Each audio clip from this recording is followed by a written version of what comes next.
incoming podcast from the rock high up in the mountains. The inquiry, the question is, what are we here to do? What is the purpose? What is our purpose for being here? And this is the question that, as far as I can tell, everyone is trying to answer or to find and discover in themselves. What am I here to do?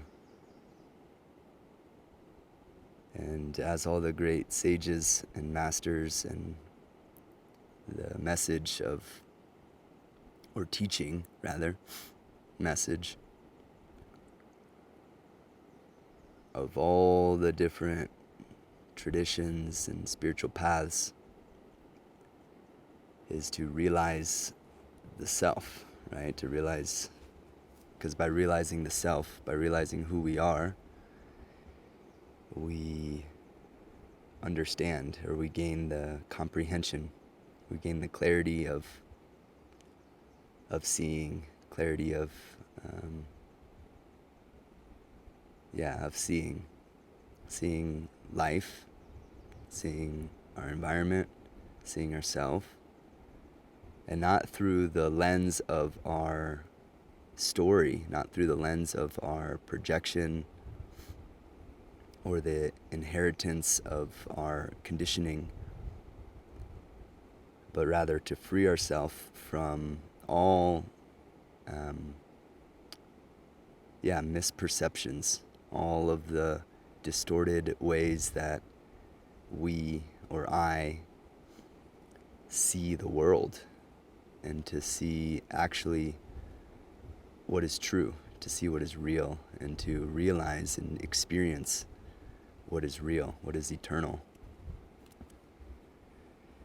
And so we're cultivating awareness.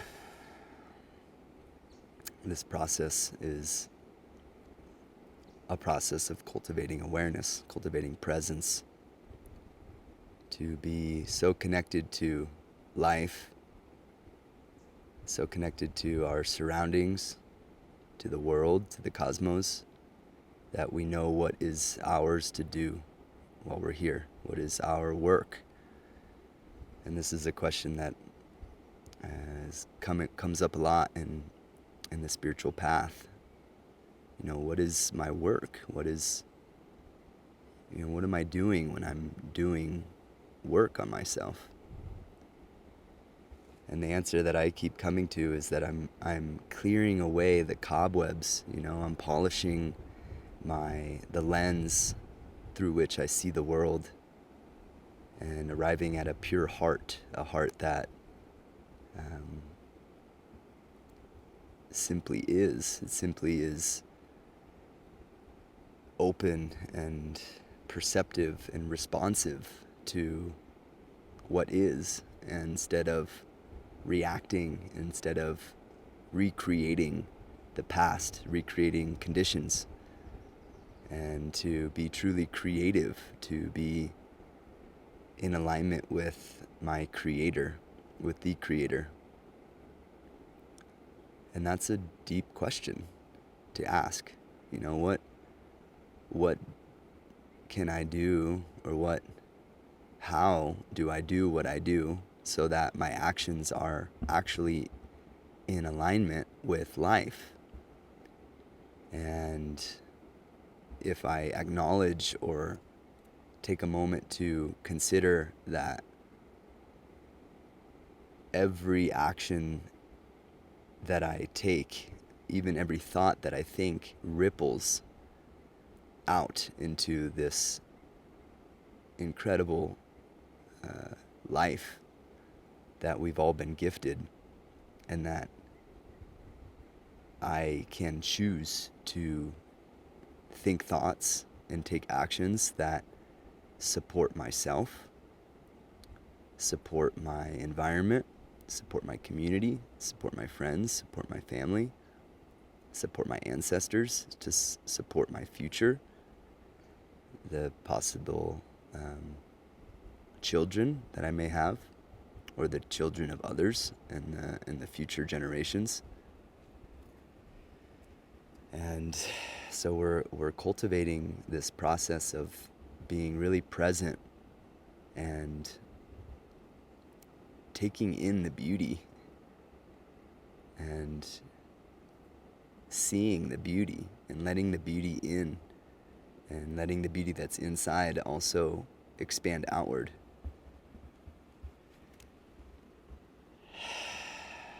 It's a big deal. It's a big deal to do this, to take it upon ourselves to free everybody. It's, my freedom, my liberation is intricately in a very complex way, but also quite simple, tied to every single thing that ever has been and ever was. And in a world where it's easy to think that, we want certain things, or that certain things will make us happy or fulfilled or satisfy our desires, it can become very easy to lose sight of the real goal. And that's a question I'm always asking myself, is what is my goal? What is the goal? And like I was saying earlier in this podcast, is what is the purpose? And I like to ask the question when I'm teaching or facilitating, is what's the point of all this? What are we trying to do? And by asking that question, we can arrive at some sense of clarity, that it's not, what I'm looking for is not going to be found in the many different ways that I can satisfy my creature comforts, that I can feel good about myself, ultimately feel good about my ego, or feel good about who I think I am. And that there's something more than that. There's something eternal that is beyond the mind's ability to comprehend. And the mind oftentimes won't even agree. It won't agree that this is a worthwhile path to consider. And that leads us to choices that are ultimately selfish. And that's okay for a time, perhaps. But when does it end? And at what point do we use our life as an instrument of this divine way, this divine purpose, this divine plan? At what point do I ask the Creator and ask life and with sincerity and with openness and receptivity that, maybe I don't know. Maybe I don't know. Maybe I won't know. But if I try, or if I am open and I'm listening, then maybe there is an answer. Or maybe there's a guidance towards the next step, and towards what I should do with my time. And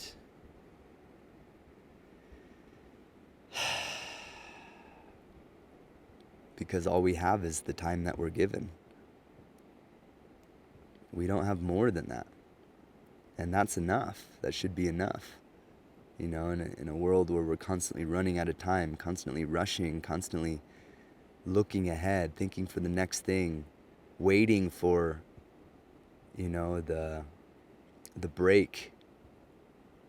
It's such a trap. It's such a trap.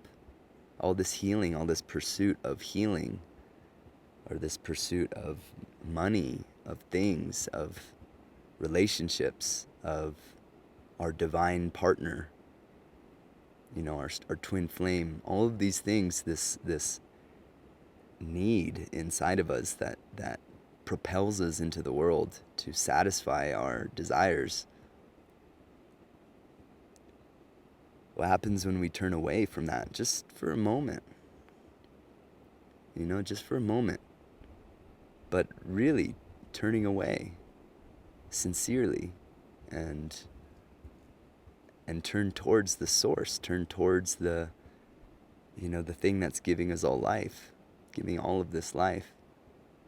And where is that in me? Where is the little pinpoint of light that consciousness enters my world and illuminates my reality? And if I trace myself back to that point, the birthing of my identity, the birthing of who I think I am, where I spring forth into the world and manifest again all of the conditions that have brought me here. But if I trace that back and touch the door, or I approach the threshold where I disappear for a moment and become the one. I become, or I unbecome, rather. What happens then? What happens when I experience that? And where will that take me? How will that shape my life? How will that shape my path? How will that shape my choices? And cultivating or generating experiences in my life where I can approach that door, approach that threshold, and knock. Knock on the door like a child with innocence and without an answer, without having figured it out, but with just pure curiosity, with pure innocence, with pure love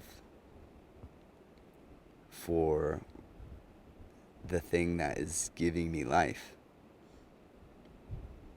And to go there before everything else, before I enter back into the world and do my thing and pursue my dreams and ambitions and the things that are driving me. But to go back and to sit at that threshold,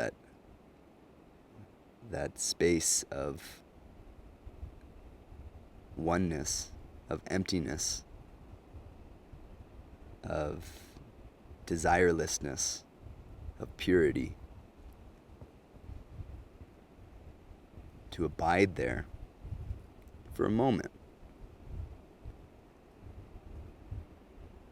and to let that inform me, to let that shape my decision once I leave and go back and I take a step, because we're here and we have things to do.